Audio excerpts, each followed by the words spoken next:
Wealth, fame, power. What's going on? It's your host Tokyo Tron, and welcome to episode number 6 of Power Scaling All of One Piece. This episode covers the Log Town arc and the introduction of the Logias in Smoker and the theorized Logia in Monkey D. Dragon. Anyway, this is also a very short arc in the grand scheme of One Piece, as it only covers chapters 96 through 100. Just like last week's episode, I'm also going to be a bit more scientific and provide some real-world calcs when applicable, but unfortunately in the Log Town arc there's not really too many opportunities to do this for this video, so I'll also be scaling the characters relative to one another in verse like I've been doing. And that's all for the introduction, but before I get started, you guys might as well drop a like and subscribe before I start, since I know you're gonna love the video anyway.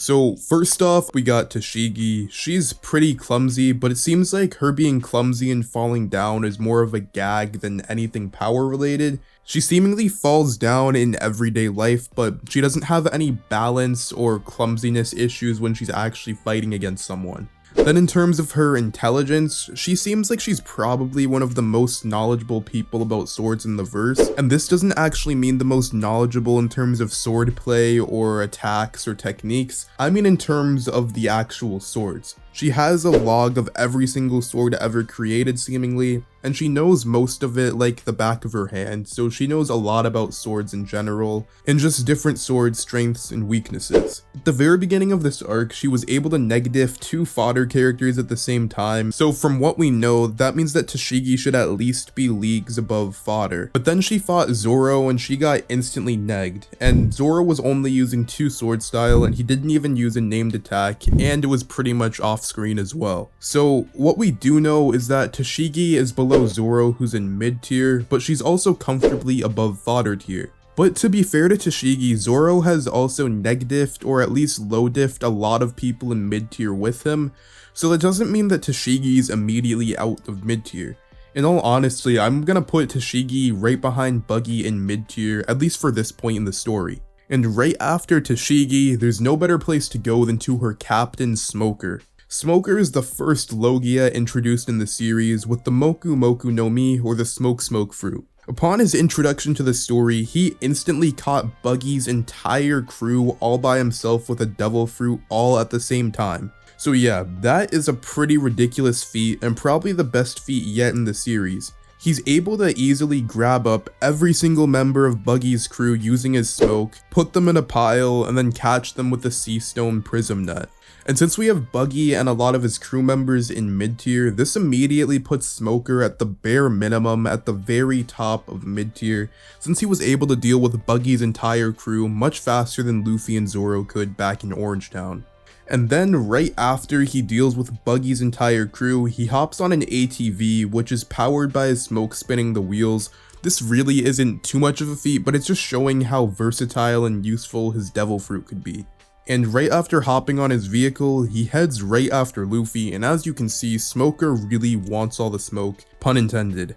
And then as soon as he reaches Sanji and Luffy, who are running for their ship, he negs both of them at the same time. And this is where scaling Smoker gets very tricky. So since he can do this, he's obviously above mid tier because the top of mid tier is Zorro, Luffy, and Sanji, and he just negged both Sanji and Luffy at the same time. Then the only things that we really have to consider are the facts that Smoker is a Logia and also Haki. So Haki is the second major power system behind Devil Fruits in One Piece, but unfortunately it kind of seems like Haki wasn't really planned out, or it wasn't at least fleshed out until post time skip, so it really didn't exist too much pre-time skip. Although you can say that Haki was used in the Marineford War, and also some other retcons of things explaining things that we saw pre-time skip. For the most part, we just have to assume Haki not really a thing right now, at least for Luffy. And because Haki's not a thing and Smoker's a Logia, this means that Smoker can pretty much hit any single person he wants and they can't hit him back without using Haki.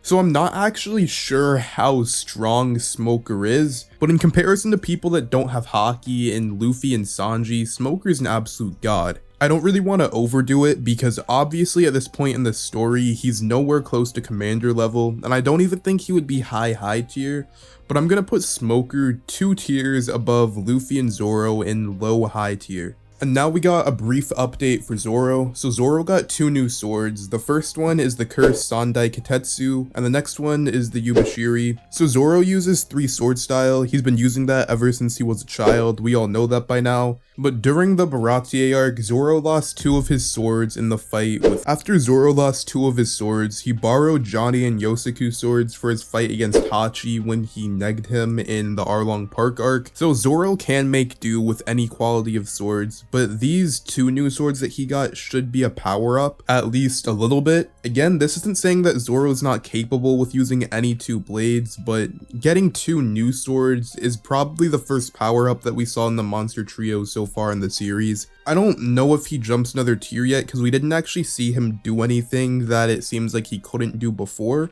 but I just wanted to point out that he did get a slight power up in this arc. And after covering Smoker, now on to the man that negged everyone in Logue Town, including Smoker, Monkey D. Dragon.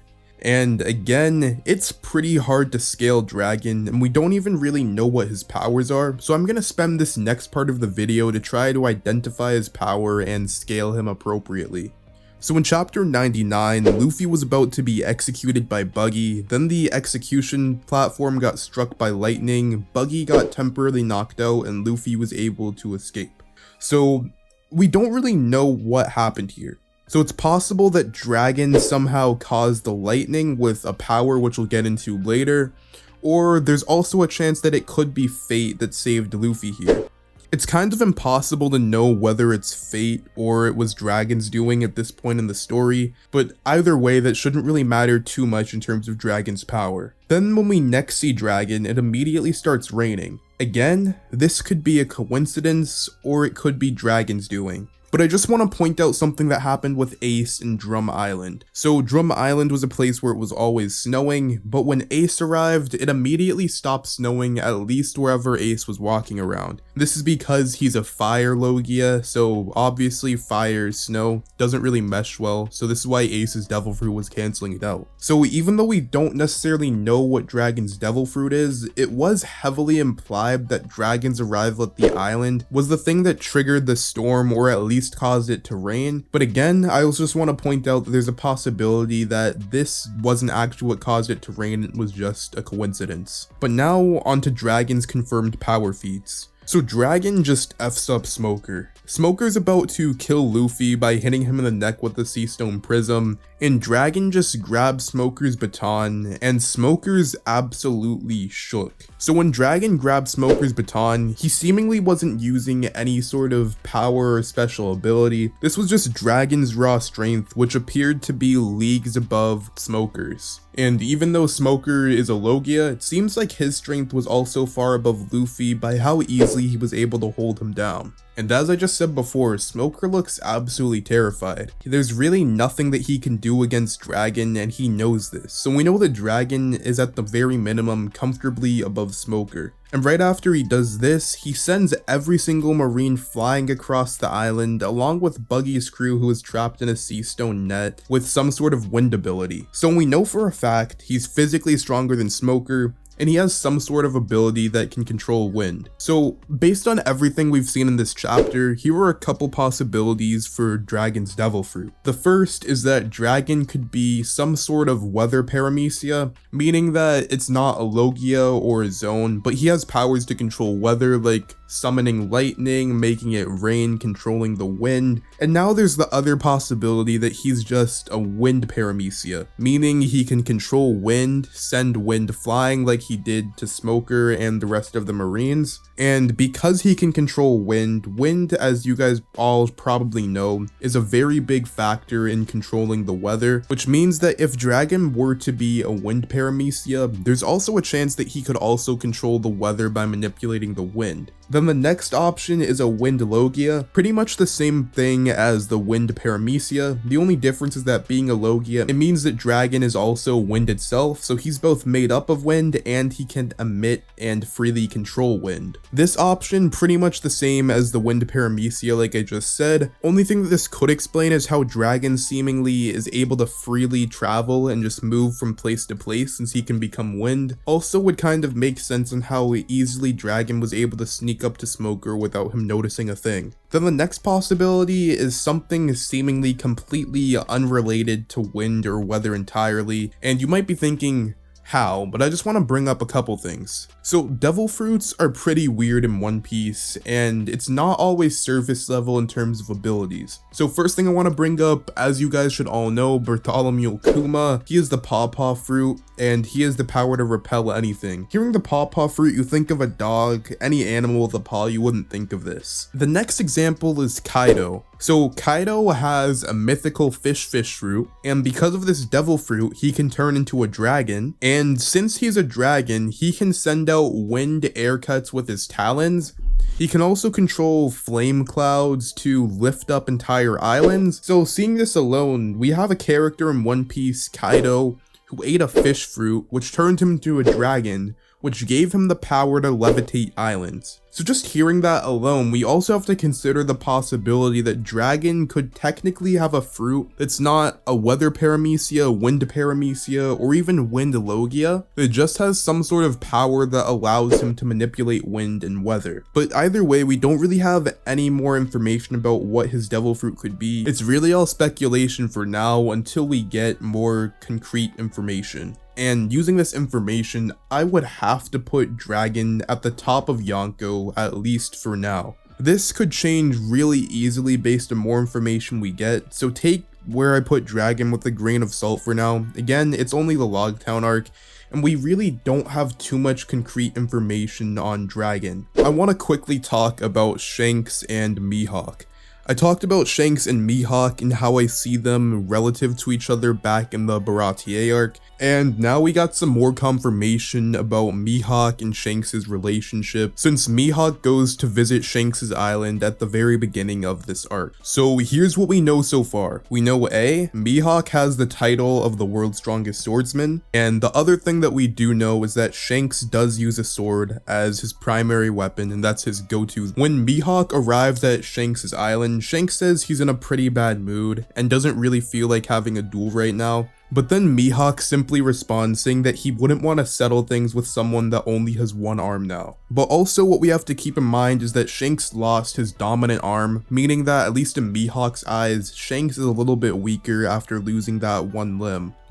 But then the other really interesting thing about this is Mihawk says he wouldn't want to settle things with someone who lost an arm. So when he says settle things, that makes everything seem a little bit more hazy. But again, since Mihawk is the world's strongest swordsman, I have to give him the benefit of the doubt that he at least won, if not tied. So what I mean by this is if Shanks tied with Mihawk, but Mihawk was already the world's strongest swordsman, he wouldn't lose that title for tying with Shanks. So that means that either Mihawk tied with Shanks or he beat Shanks. And either way, it was most likely an extreme diff fight since Mihawk's talking about settling things. But even after all of that, we can say that Mihawk and Shanks are pretty relativistic. Even though there's way more evidence putting Mihawk over Shanks, it still seems like it's pretty close. But Mihawk simply scoffing at the idea of fighting a one-armed Shanks means at this point in the story, we at least have to assume that Mihawk should be over Shanks, which is why I put Mihawk over Shanks in the Baratier video. So right now I have Mihawk on top of Shanks in Yonko tier.